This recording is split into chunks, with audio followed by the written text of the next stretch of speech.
അഖിലേഷ് യാദവിന് ന്യൂനപക്ഷ രാഷ്ട്രീയത്തിന് മദ്രസ അധ്യാപകർക്ക് ഇതിലും നല്ല ഒരടി കിട്ടാനില്ല. ഉത്തർപ്രദേശിലെ മുൻ ന്യൂനപക്ഷ പ്രീണന രാഷ്ട്രീയത്തിന് കനത്ത പ്രഹരം നൽകി മുഖ്യമന്ത്രി യോഗി ആദിത്യനാഥ്. സംസ്ഥാനത്തെ മദ്രസ അധ്യാപകർക്ക് നിയമ നടപടികളിൽ നിന്ന് സംരക്ഷണം നൽകുന്ന ബിൽ യോഗി ആദിത്യനാഥ് സർക്കാർ പിൻവലിച്ചിരിക്കുകയാണ്. അഖിലേഷ് യാദവിന്റെ നേതൃത്വത്തിലുള്ള മുൻ സമാജ്വാദി പാർട്ടി സർക്കാർ 2016 ഈ ബില്ല് പാസാക്കിയത്. ഭരണഘടനയിൽ ഉൾപ്പെടുത്തിയിരിക്കുന്ന തുല്യതാ തത്വത്തിന്റെ ലംഘനമാണ് മദ്രസ അധ്യാപകർക്ക് പ്രത്യേക അവകാശങ്ങൾ നൽകുന്ന ബിൽ എന്ന് ന്യൂനപക്ഷ ക്ഷേമ മന്ത്രി ഓം പ്രകാശ് രാജ്ഭർ പറഞ്ഞു. യോഗി ആദിത്യനാഥിനോട് വളരെ ബഹുമാനമാണ്. അദ്ദേഹം നിൽക്കുന്ന രാഷ്ട്രീയം മാത്രമല്ല അതിന് കാരണം. ഒരു സംസ്ഥാനത്തിന്റെ വികസനത്തിന് നിൽക്കുന്ന വിഷയങ്ങൾ പറിച്ചു നീക്കിക്കളയാൻ അദ്ദേഹം നടത്തുന്ന ഓരോ നീക്കവും പല മുഖ്യമന്ത്രിമാർക്കും മാതൃകയാണ്. ഭരണത്തിൽ വന്ന നാൾ മുതൽ സ്ത്രീകൾക്ക്, കുട്ടികൾക്ക്, സമൂഹത്തിന് ഒക്കെ വിഷമായി നിൽക്കുന്ന പലതിനെയും അദ്ദേഹം നിശേഷം തുടച്ചു നീക്കി.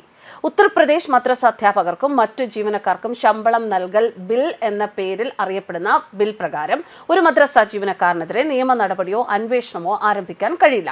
മദ്രസ അധ്യാപകർക്കും മറ്റു ജീവനക്കാർക്കും ശമ്പളം നൽകുന്നതുമായി ബന്ധപ്പെട്ട വ്യവസ്ഥകൾ ബില്ലിൽ ഉണ്ടായിരുന്നു. കൂടാതെ മദ്രസകൾക്കെതിരായ ഭരണവും നിയമപരവും ആയ നടപടികൾ തടയുന്ന വ്യവസ്ഥകളും അതിൽ ഉണ്ടായിരുന്നു. സമാജ്വാദി പാർട്ടി സർക്കാർ സംസ്ഥാന നിയമസഭയുടെ 2 സഭകളിലും ബില്ല് പാസാക്കിയ ശേഷം അന്നത്തെ ഗവർണർ രാം നായിക് അത് രാഷ്ട്രപതിയുടെ പരിഗണനയ്ക്ക് അയച്ചു.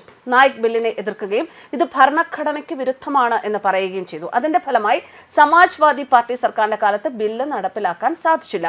ഉത്തർപ്രദേശ് തെരഞ്ഞെടുപ്പിൽ BJPക്ക് മികച്ച ഭൂരിപക്ഷം ലഭിക്കുകയും 2017 സർക്കാർ രൂപീകരിക്കുകയും ചെയ്ത ശേഷം രാഷ്ട്രപതി ബിൽ തിരിച്ചയച്ചു. ബില്ലിലെ പ്രധാന നിയമപരമായ പിഴവുകൾ കാരണം ഭരണഘടനയ്ക്ക് അനുസൃതമായി ഒരു പുതിയ ബിൽ അവതരിപ്പിക്കാൻ കേന്ദ്ര സർക്കാർ സംസ്ഥാന സർക്കാരിനോട് ആവശ്യപ്പെടുകയും ചെയ്തു. ബിൽ പിൻവലിക്കാനുള്ള നിർദ്ദേശം ഉത്തർപ്രദേശ് മന്ത്രിസഭ ഇപ്പോൾ അംഗീകരിച്ചു. അതിനു പുറമെ അനുബന്ധ ബജറ്റിനൊപ്പം 24 നിർദ്ദേശങ്ങളും സംസ്ഥാന മന്ത്രിസഭയുടെ പക്കലുണ്ട്. നമുക്കറിയാം, മാഫിയകളെ അമർച്ച ചെയ്തും വികസന പദ്ധതികൾ നടപ്പാക്കിയും ഉത്തർപ്രദേശിനെ യോഗി പുരോഗമനത്തിന്റെ പാതയിൽ നയിച്ചു. ക്രമസമാധാന തകർച്ച മൂലം ജനങ്ങൾ ഉത്തർപ്രദേശ് വിടുന്ന സാഹചര്യം മാറി. ഗോരഖ്പൂരിൽ നിന്നുള്ള ദീർഘകാല പാർലമെന്റ് അംഗമായ യോഗി ആദിത്യനാഥ് ഉത്തർപ്രദേശിനെ ഒരു പുതിയ പാതയിലേക്ക് നയിക്കുകയായിരുന്നു. ഗോരഖ്നാഥ് ക്ഷേത്രത്തിലെ മുഖ്യ പുരോഹിതൻ കൂടിയായിരുന്നു യോഗി ആദിത്യനാഥ്. 1998 വെറും 26 വയസ്സ് പ്രായമുള്ളപ്പോഴാണ് അദ്ദേഹം പാർലമെന്റിൽ എത്തുന്നത്. 12ാം ലോക്സഭയിൽ ഏറ്റവും പ്രായം കുറഞ്ഞ MP ആയിരുന്നു അദ്ദേഹം. വികസന മുദ്രാവാക്യങ്ങളിൽ പൊതിഞ്ഞ ഹിന്ദുത്വ അജണ്ടയുടെ സംസ്ഥാനത്തെ ഏറ്റവും വലിയ പ്രചാരകനായിരുന്നു അദ്ദേഹം. UP നിയമസഭാ തെരഞ്ഞെടുപ്പിൽ പ്രധാനമന്ത്രി നരേന്ദ്രമോദി കഴിഞ്ഞാൽ സംസ്ഥാനത്ത് ഏറ്റവും സ്റ്റാർ മൂല്യമുള്ള പ്രചാരകനായിരുന്നു യോഗി ആദിത്യനാഥ്. 2002 യോഗി ആദിത്യനാഥ് രൂപം കൊടുത്ത സംഘടനയാണ് ഹിന്ദുത്വ യുവവാഹിനി.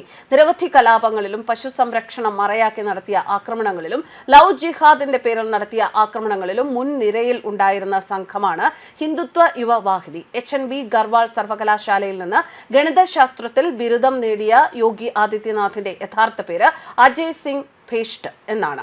ഹിന്ദു യുവതികളെ മതം മാറ്റുന്നതിനുള്ള ഇസ്ലാമിക തന്ത്രം എന്ന് വിശേഷിപ്പിക്കപ്പെടുന്ന ലവ് ജിഹാദിന്റെ ഏറ്റവും വലിയ വിമർശകരിൽ ഒരാളാണ് ഉത്തർപ്രദേശ് മുഖ്യമന്ത്രിയായ യോഗി ആദിത്യനാഥ്. അതിനെതിരെ വിവാദപരമായ പല പ്രസംഗങ്ങളും പലപ്പോഴും അദ്ദേഹം ഉത്തർപ്രദേശിൽ നടത്തുകയും ചെയ്തു. അതിന് പിന്നാലെയാണ് യോഗി ആദിത്യനാഥ് തന്നെ ചുക്കാൻ പിടിക്കുന്ന മതപരിവർത്തന പരിപാടികളും മതജാതി വൈവിധ്യങ്ങൾ നിലനിൽക്കുന്ന ഇന്ത്യൻ സമൂഹത്തെ ആശങ്കപ്പെടുത്തുന്ന തരത്തിലുള്ള തീവ്രവാദ രാഷ്ട്രീയത്തെയാണ് യോഗി ആദിത്യനാഥ് പ്രതിനിധീകരിക്കുന്നത് എന്ന് BJPയുടെ വിമർശകർ ചൂണ്ടിക്കാട്ടിയിട്ട് പോലും അതിനൊന്നും ചെവി കൊടുക്കാതെ രാജ്യത്തിന് ഉതകുന്ന നിയമങ്ങൾക്കും രാജ്യത്തിന് ഉതകുന്ന നീക്കങ്ങൾക്കുമൊക്കെ അദ്ദേഹം മുന്നോട്ട് വന്നത്.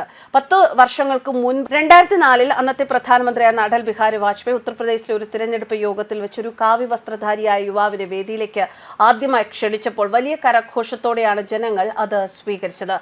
ഇപ്പോൾ പലതവണ MP ആയ യോഗി ആദിത്യനാഥിനെ ഉത്തർപ്രദേശ് ഉപതെരഞ്ഞെടുപ്പ് രംഗത്തിന്റെ മുൻനിരയിലേക്ക് പ്രധാനമന്ത്രി നരേന്ദ്രമോദി ഉയർത്തിക്കാട്ടിയപ്പോൾ അദ്ദേഹത്തിന്റെ പ്രാധാന്യത്തിന് ഒരു കോട്ടവും തട്ടിയിട്ടില്ല എന്ന് അത് ഉറപ്പാക്കുക കൂടി ചെയ്തു. 12ാം ലോക്സഭയിലെ ഏറ്റവും ചെറുപ്പക്കാരനായ അംഗമായിരുന്നു 26-കാരനായ ആദിത്യനാഥ്. ഗോരഖ്പൂർ മണ്ഡലത്തിൽ നിന്നാണ് അദ്ദേഹം MP ആയി തിരഞ്ഞെടുക്കപ്പെട്ടത്. എന്നാൽ കഴിഞ്ഞ കാലഘട്ടത്തിനുള്ളിൽ അദ്ദേഹത്തിന്റെ പ്രാധാന്യം വളരെ അധികം വർദ്ധിച്ചിരിക്കുകയാണ്.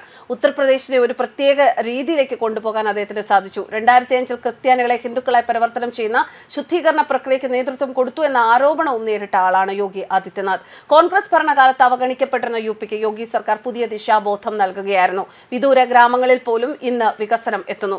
സംസ്ഥാനത്തെ കലാപരഹിതമാക്കുക സംസ്ഥാനമാക്കും എന്ന തിരഞ്ഞെടുപ്പ് വാഗ്ദാനം പാലിക്കാൻ ബിജെപിക്ക് സാധിച്ചു.